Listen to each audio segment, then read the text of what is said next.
été diplômée en 98 en système électronique. Ce que j'ai fait dans ma carrière, j'ai tenu des rôles différents. Et moi, ce que je voulais aussi, c'était voir des domaines différents.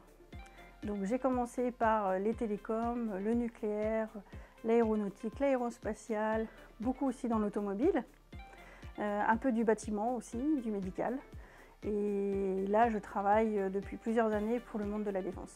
Je suis toujours restée dans l'innovation. Voilà, j'ai travaillé sur la 380, sur Ariane 5 à l'époque, sur les nouveaux véhicules quand ils ont commencé à avoir les petites cartes pour mettre dans les poches au lieu d'avoir des clés, en fait. Bon. En termes de métier et de rôle, donc j'ai commencé très classiquement, puis la conception d'un système, le développement et puis après la validation. Donc ce qu'on demande à un ingénieur quand il sort de l'école en fait.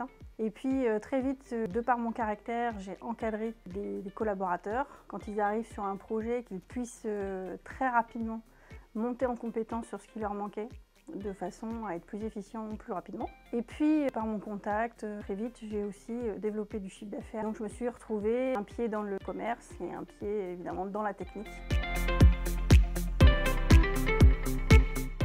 Que Polytech m'a apporté, c'est apprendre à apprendre.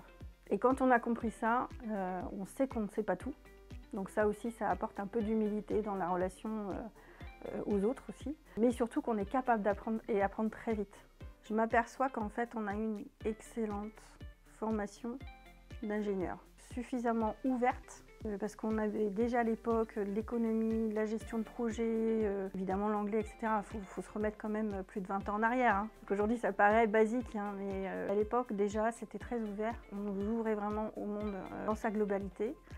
Et je me rends compte que j'ai réussi à prendre en charge des projets parce que justement, j'avais cette ouverture, cette connaissance nécessaire et suffisante pour que je puisse monter en compétences rapidement, comme je le disais tout à l'heure, apprendre à apprendre, et derrière aussi pouvoir cibler là où il fallait mettre ses priorités, bien gérer le projet parce qu'on avait eu des cours de gestion de projet qu'on n'a malheureusement pas dans tous les cursus. Moi j'ai reçu une formation très apprenante en fait, qui fait qu'aujourd'hui j'ai pas du tout à rougir d'être Polytech.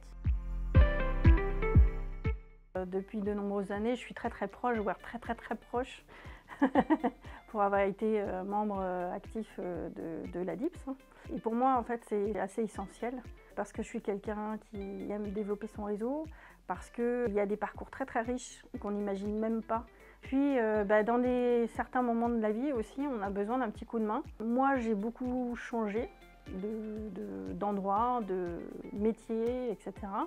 Et à chaque fois, c'est une espèce de remise en question. Et à ce moment-là, le réseau, justement, les alumni peuvent apporter un éclairage, peuvent apporter aussi des contacts. Il y a encore 20 ans, il fallait être 2 fois meilleur qu'un homme, plus performant, plus pertinent qu'un homme pour être juste écouté. Donc ça, c'est très dur. En même temps, ça forge le caractère. Aujourd'hui, je pense que c'est un tout petit peu mieux. On progresse sur cet aspect-là. En revanche, on en est encore loin, on en est encore très loin. Et plus on monte dans les strates hiérarchiques, et moins il y a de femmes. On a encore beaucoup de chemin à faire.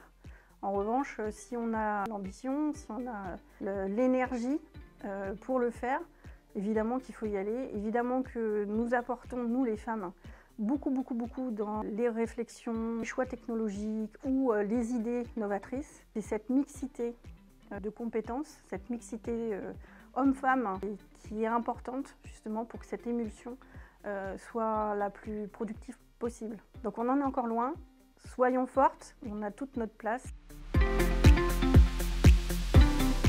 2 pièges à éviter. Le premier, c'est de ne pas croire qu'on n'a pas notre place, de ne pas croire en nous suffisamment. Parce qu'on se dit, voilà, il y a plein d'hommes autour de nous en tant que femmes. J'ai beau avoir un certain nombre de compétences, des diplômes équivalents, c'est de croire qu'on n'a pas une voix à donner et une voix à défendre aussi. Le deuxième piège, là c'est sur la relation homme-femme, dans une équipe, ou hiérarchique, mais peu importe. C'est dans la relation, il faut savoir s'imposer et poser ses limites. Poser un mode de fonctionnement, ne pas en déroger.